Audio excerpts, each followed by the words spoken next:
Gorkha regiment अगर चल सकता है, देश के लिए मर मिट सकता है, माँ भारती के लिए लड़ाई लड़ सकता है, दुश्मन का खून बहा सकता है, तो गोरखा लैंड क्यों नहीं होगा? उनका मान सम्मान क्यों नहीं होगा? ये सबसे बड़ा प्रश्न है। अगर यहाँ पे उत्तराखंड हो सकता है, यहाँ पर झारखंड हो सकता है, तो फिर तेलंगाना हो सकता है, तो गोरखा लैंड क्यों नहीं होगा?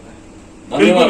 जय गोरखा। जय गोर्खा गोर्खाको सपना सिर्फ गोर्खाल्यान्ड। गोर्खाका सपना सिर्फ गोर्खाल्यान्ड। हामी विभिन्न केन्द्रीय मन्त्री टोलीहरूलाई भेट्नको निम्ति र हाम्रा बहुप्रतीक्षित जो माग छ त्यो पेन्डिङ रहेकोले तर 24 को इलेक्सन नजिकै आएकोले गर्दाखेरि हामी दिल्लीमा छौं र अहिले म तपाईको बसेको छु श्री बागज्यूको अफिसमा। उहाँ सुप्रिम कोर्टका अधिवक्ता हुनुहुन्छ र धेरै पोलिटिकल पार्टीका उहाँ लिगल एडभाइजर पनि हुनुहुन्छ र हामीलाई पनि मार्गदर्शन उहाँले गर्नुहुँदैछ र उहाँलाई हामी एक दुई शब्द हाम्रो माग संवैधानिक विचार के कसो छ भनेर उहाँलाई हामी राख्नेछौँ।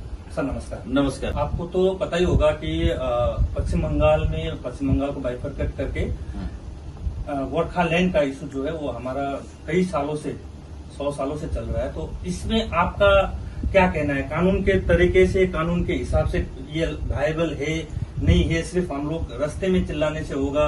हम लोग एमपीपी दे दिए हैं, तो लीगैलिटी क्या कहता है गोरखालैंड के हिसाब से आपके साथ? पहले तो आप लोग जो डेलीगेशन यहाँ आए, आपका स्वागत है और दिल की गहराई से आप लोगों का मैं आभार प्रकट करता हूँ, स्वागत करता हूँ। आप लोगों ने इस सल के साथ और टोपी पहना के जो गोरखाओं का ताज है और उसी से ही जुड़ा है कि उसका जो पहचान है, हर आदमी का जब पैदा होता है धरती पे तो उसका पहचान को लेकर पैदा होता है। ये यूनिटी एंड डाइवर्सिटी वाला कंट्री है, ये सनातन संस्कृति बहुत आदिकाल से चल रहा है।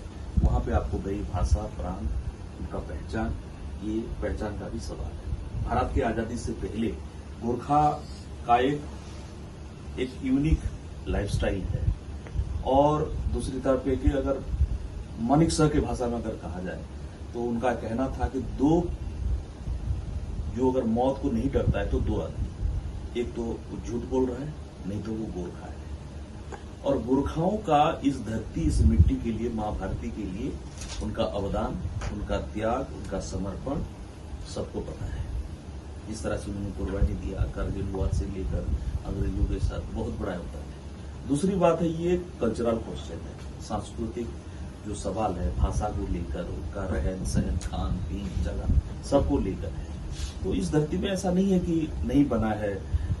बाइफर्केशन करके तेलंगाना बना, उसके बाद बाइफर्केशन करके यहाँ पे गुजरात बना है, अभी रिसेंटली आपका उत्तराखंड बना है, तेलंगाना बन के फिर आपका झारखंड बना है।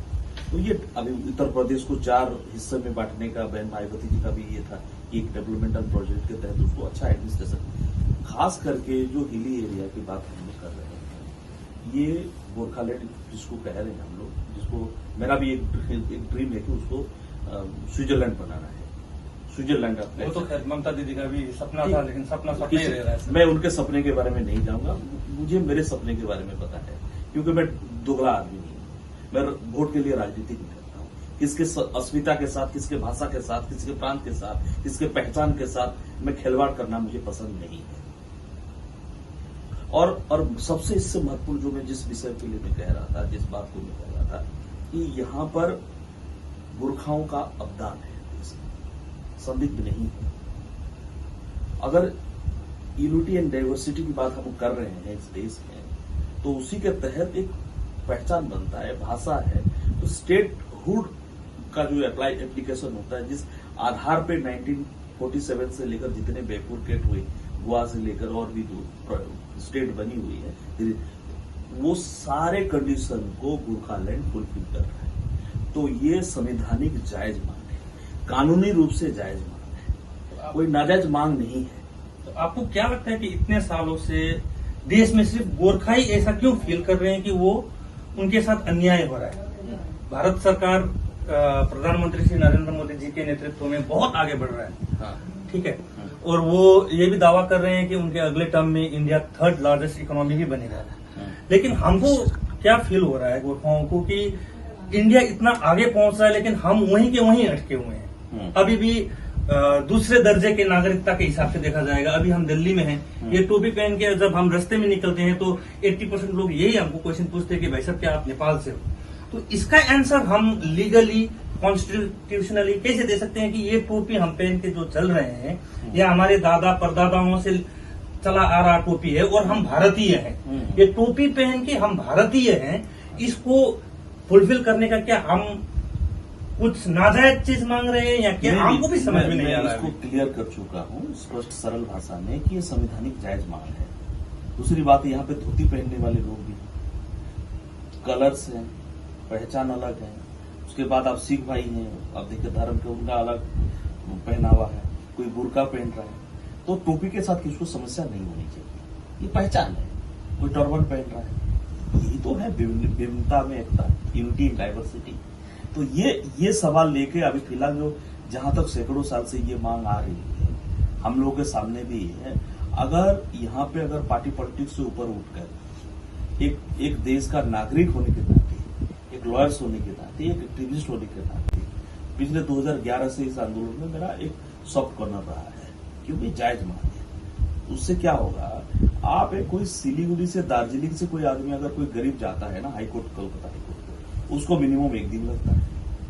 एक दूसरा, कोई मांग लेके एडमिनिस्ट्रेशन हेडक्वार्टर कोलकाता में है, उसको जाते जाते उसका इश्यूज क्या होता है, तो दार्जिलिंग से दिल्ली आने का टाइमिंग और दार्जिलिंग से कोलकाता आने का टाइमिंग लगभग एक है। तो ये तमाम चीज है, तो ये डेवलपमेंट को आगे बढ़ाने की, जो विकास की गति बढ़ रही है देश में, विकास की चर्चा हो रही है, इस विकास के धारा को आगे बढ़ाने के लिए ये मांग है, मैं तो मानता हूं। ठीक है। और दूसरी बात है कि जो भाषा के आधार पे और जगह के आधार पे, प्रांत के आधार पे एक स्टेट होने का प्रबल वहां पे कंडीशन वगैरह फुलफिल कर रहा है गोरखा, तो उसको डिनाई नहीं करना चाहिए। और बहुत जल्दी आप इस आंदोलन को आगे बढ़ाने की जरूरत है, और निस्वार्थ पर भाव से। अभी एक नारा हमने दिया था जिसको हमारे भाई ने उसको ये किया कि पहले माटी उसके बाद पार्टी। आप एक साथ दोनों चीज लेकर नहीं चल सकते, आपको ये करना पड़ेगा कि वी सपोर्ट गोरखालैंड। आप सब लोग, भारत के और दुनिया के जितने भी लोग हैं, जो लोग भी इस इश्यूज को, इस कॉज को, इस आंदोलन में सहभागिता देना चाहते हैं, मेरे जैसे और भी लोग, वो सपोर्ट करना है। I support Gorkhaland. We know, हम दोबारा वहां खून खराबा नहीं चाहते, हम शांति चाहते हैं, अमन चैन चाहते हैं, हम विकास चाहते हैं। दूसरा कोई मांग नहीं है, ये सिंपल सी बात है। और जहां तक जो 13 कास्ट की बात है, वो तो शेड्यूल ट्राइब कमीशन से और प्लस आपका मिनिस्ट्री ऑफ सोशल जस्टिस, अभी ट्राइबल मिनिस्ट्री से आप ज्यादा बड़ा प्रोसेस है नहीं, अभी मॉनसून सेशन चल रही है, आप इसको ये करो, नहीं तो क्या होगा, मणिपुर जैसे सिचुएशन क्रिएट हो सकता है। नहीं, situation in hills are really volatile sir, इसलिए क्योंकि देखने में वहाँ पे बहुत शांति है, लेकिन वो तो पता नहीं क्या है। ये गोरखाओं के नियत के ऊपर डिपेंड करता है ना। गोरखा एक शांति प्रिय कम्युनिटी है, हमेशा वो शांति के लिए लड़ा है, देश के लिए लड़ा है, देश के लिए आवाज लड़ा है, हमेशा उसका अवदान है, तो उसके मांगों को सीरियसली लिया जाए।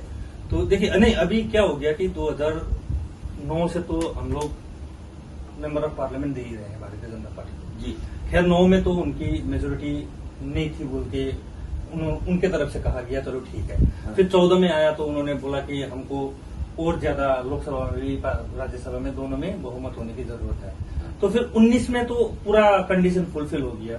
तो अभी जनता, स्पेशली दार्जिलिंग की जनता के मन में ये है, ये पॉलिटिकल राजनीतिक क्वेश्चन है, हम इसको मांग करेंगे। क्या होता है कि गणतंत्र में प्रेशर ग्रुप का बहुत बड़ा योगदान होता है। अन्ना हजारे मूवमेंट आपने देखा, लोगों ने सड़कों पे उतरे और आपका लोकपाल बिल पास हुआ कि नहीं। तो वहां के जो लोग हैं, प्लेबिसाइड जिसको कहते हैं, वहां के लोग अगर इस चीज को चाहते हैं तो उनको आंदोलन को तेज करना पड़ेगा शांतिपूर्ण तरीके से, संवैधानिक। मेरा अगला क्वेश्चन यही था सर कि अगर हम लोग कल अगर फिर से, क्योंकि मूवमेंट ऑफ गोरखालैंड बहुत दिनों से चल रहा है और लोगों को भी ये भरोसा नहीं होगा कि फिर से नया मूवमेंट सक्सेस हो पाएगा, कोई नहीं। लेकिन हम क्या चाहते हैं कि हम लोग अभी दिल्ली में है तो कम से कम आपसे, आपके ऑफिस से और आपके जितने भी सराउंडिंग्स में लोग हैं, हाँ। उनका अगर सपोर्ट पार्लियामेंट से लेके, कोर्ट से लेके, कहीं भी अगर फ्यूचर में हमको जरूरत पड़े तो आप लोग क्या हम लोगों के साथ हैं? बिल्कुल साथ है, आपके साथ है। और जो हमारे आचार्य सूरज पाटिल जी हैं, आपको आश्वासना दिया, आशीर्वाद दिया, और उन्होंने हर तरीके से आपके साथ है, हर जायज चीज, हर संवैधानिक, क्योंकि हम लोग राष्ट्रभक्त हैं, तो आपके हर संवैधानिक मूल्यों के साथ आपके साथ हम खड़े हैं। और लीगल क्वेश्चन जो होगा हम सुप्रीम कोर्ट में भी इसके ऊपर विचार करके लगाएंगे और आगे इस चीज को व्यापकता की तरह दार्जिलिंग भी आप बुलाओगे तो हम लोग आएंगे आपको तो और इस चीज को हम लोग आगे करेंगे। मेरा हाथ जोड़ के पूरे दार्जिलिंग वासी जो गोरखालैंड के लोगों को हाथ जोड़ के मेरा निवेदन है कि शांतिपूर्ण तरीके से, संवैधानिक तरीके से हमें करना है। डेमोक्रेसी का आप किसी पार्टी में है, उससे आप किसी भी पार्टी में रहिए, किसी संगठन में रहिए, और ये संवैधानिक मांग जो पिछले कई साल से चल रहा है, आपको बताऊं 1956 से तेलंगाना का मांग चल रहा है। हर आंदोलन के लिए एक विनिंग फेज होता है, तो वो फेज जब आ जाएगा तो हम लोग जरूर जीतेंगे। आपकी करते हुए 1907 से हम लोग है सर। यस नहीं, खैर हम तेलंगाना वाले भी लेट है, तो ये मांग जो है जायज मांग है, बस अभी फिलहाल इसको धार देने की जरूरत है।